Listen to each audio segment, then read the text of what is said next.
vlog here. So, pag-uusapan natin ang period or regla sa Tagalog. Or sa Bisaya, dugon? Hindi dugo? Anyway, may nag-trigger sa akin kasi nag-mention ako na gumagamit ako ng tampon. Tapos, yung isang kaibigan ko ang sabi, ano yun? So, parang iniisip ko, hindi mo alam ang tampon. So, pag-usapan natin yan para malaman nyo kung ano ang tampon. Kung sino ba ang hindi pa nakagamit ng tampon. At saka, safe ba siyang gamitin? At kapag sumakit ang puson nyo, gaya ko, pag sumasakit ang puson ko, talagang sumasakit ang puson ko. Yung parang nagpa-pass out ka na sa sakit. Pag-usapan natin yan. So, on my own experience, at saka sa sarili ko, pag nadatnan na ako ng aking monthly visitor, no? Sumasakit talaga yung puson ko. Yung sakit na maraming makaka-relate nito na babae. Yung sakit na hindi mo alam kung paano i-explain yung sakit. Basta, yung sakit talaga. Yung puson mo ang sakit na hindi mo alam kung anong gagawin mo, na nabubwisit ka na sa ibang tao, na gusto mong sigawan lahat-lahat, na gusto mong ipagsigaw sa buong mundo na leave me alone. Pag meron ka, di ba? Kaya sa mga hindi sumasakit ang mga puson dyan, sana ganun ako. Kasi ang sakit talaga ng puson ko. Talagang one time, nung bata-bata pa ako, siguro mga teenager years ko, talagang nag-pass out ako. Naglinya yung container, guys. Naglinya yung container. Nag-pass out talaga ako sa container. Kasi nahihilo talaga. Talagang nag-pass out ako. Nag-blackout ako. Wala na ako nakikita. Dahil sa sakit. Nasabihin niya sa akin ko ako lang. Kasi pagkakaalam ko, hindi lang talaga ako. Ang sakit-sakit talaga. Ang sakit. Anyway, so nung nakatira pa ako sa Pilipinas, hindi ko alam kung ano ang tampon. Kasi ang ginagamit talaga natin sa Pilipinas, mostly, ay yung pads, di ba? Itong pads. Ganito na pads. Ganito. So, ganito na pads. Kahit anong brand pa yan, pero ganito talaga na pads, di ba? Ito yung normally ginagamit natin kapag dinadatnan tayo.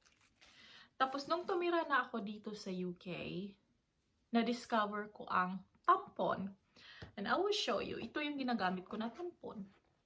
Yan. Tapos, ang laman nito, namin siyang laman, 36. Tapos, yung pinili ko is yung, ano talaga, yung super. Kasi nga, malakas yung, yung daloy ng aking bisita monthly.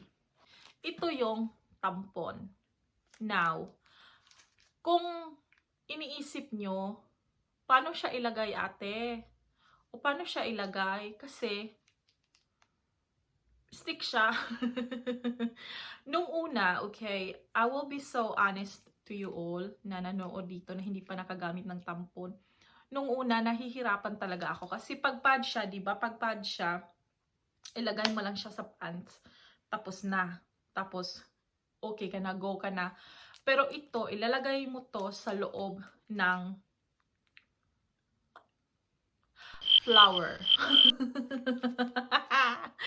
I try to be, more of, yung hindi bastos sabihin. Anyway, sa mga tao. So, ipapasok mo siya sa loob ng flowers. Sa mga lalaki dyan na nanonood sa mga videos ko, baka makarelate kayo o baka yung mga wife o girlfriend nyo na hindi nakapanood sa videos ko, ikwento nyo.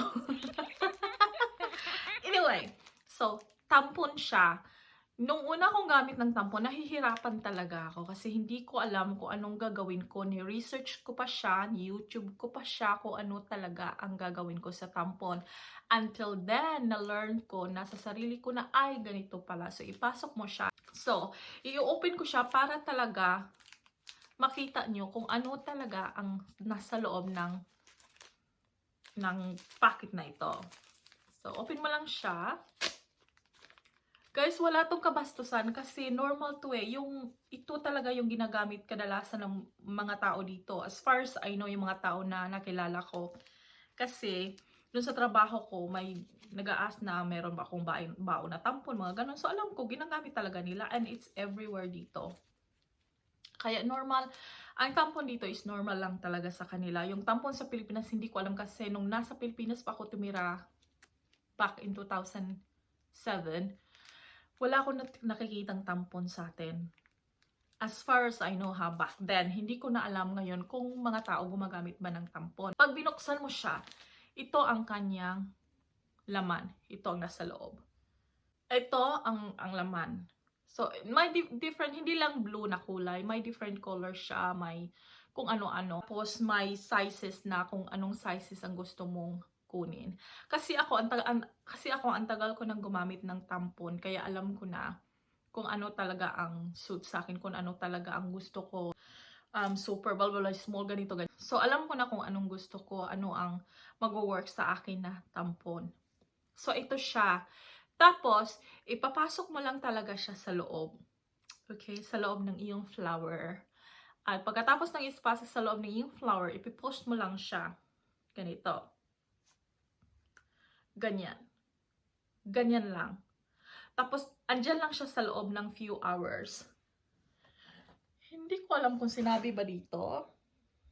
Walang sinabi yung box. Pero, ito, sa akin yung super, naglalas sa akin yung super. Kapag heavy talaga ang aking regla, naglalas sa akin ang super mga 3 to 4 hours.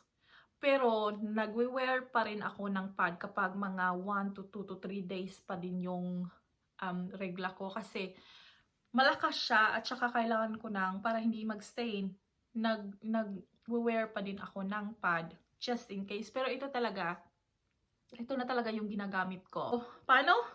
Pasok mo siya, pasok na to dito sa loob, chunk, wala na siya, nasa loob na siya ng flower mo. Tapos, ito, yung applicator, tapon mo na siya. Hindi mo na siya kailangan. Okay? Bakit mo alam na andun pa doon? Tapos isipin mo, ate, baka pumapasok siya sa tiyan ko. Hindi yung pumapasok sa tiyan mo. Andun lang siya, naka-ano lang siya, chillin. Habang ano bang tawag niyan? Habang inaalagaan yung yung daloy ng iyong regla. Itong ganito. Anong tawag nito? Tail niya. Nasa labas lang siya kasi hindi mo siya ipasok yung tail. Ito lang ang ipapasok mo. Yan. Tapos yung tail nakaganyan lang. So, pag iniisip mo, andun pa ba yung tampon ko? I-feel mo lang yung tail. Kasi yung tail nasa labas lang naman siya eh. Kaya ganyan. Yun. Okay? Kung na-confused kayo, mag-research lang kayo. Kasi nag-research talaga ako kung paano maglagay ng tampon, anong gagawin ko, hanggang sa masanay na kayo. And, my next subject is, kapag sumasakit ang aking puson, ano ba ang ginagawa ko? Kasi pag sumasakit talaga ang aking puson, my goodness, hindi ko alam kung anong gagawin ko. Umiiyak ako, ayaw kong makiusap ni kahit kanino. I don't know you, don't me. Kapag meron ako at kapag sumasakit ang aking puson. So, ang ginagawa ko is, meron akong water bottle. Ito, water bottle siya. Yan yung lid niya. So, ang ginagawa ko, nilalagyan ko lang siya ng mainit na tubig. Hindi yung bukaw. Ano bang bukaw sa Tagalog? Kumukulo. Hindi yung kumukulo na tubig yung nilalagay mo. Yung pakulo pa lang. Ganun. Tapos, ilalagay mo lang siya mga half lang. Half lang. Kapag meron kayong water bottle ha. Ilalagay mo lang half lang na tubig. Tapos, kasi sobrang init pa siya, irarap mo lang siya ng t-shirt ba or towel ba, tapos ilalagay, so kunyari ito yung aking tiyan, ito yung aking puson, ilalagay mo lang siya on top sa iyong puson, ganyan. Tapos, promise, nagre-relieve talaga siya sa pain. Siguro yung warm ng tubig. Kapag wala kayong ganito na fancy na water bottle na mga ganito sa atin, kahit na butilya, yung mga butilya ng tanduay, tanduay kasi nasabi ko. Kahit anong butilya, basta maano nyo lang siya, yung may takip. Yun, lagyan nyo ng mainit na tubig. Tapos, i-wrap nyo lang sa t-shirt o kung ano man. Tapos, ilagay nyo sa ibabaw ng iyong puson. Nakaka-relieve talaga siya. Sa akin ha, nakaka-relieve talaga siya ng sakit. Yun yung aking ginagamit. Kasi nag-a-avoid talaga ako mag-take ng mga paracetamol, mga gano'n. Kasi kadalasan mga friend ko dito, umiinom sila ng mga paracetamol para lang mawala yung pain. Ako, ina-avoid ko talaga yon. Tapos ito lang ginagamit ko, yung water bottle.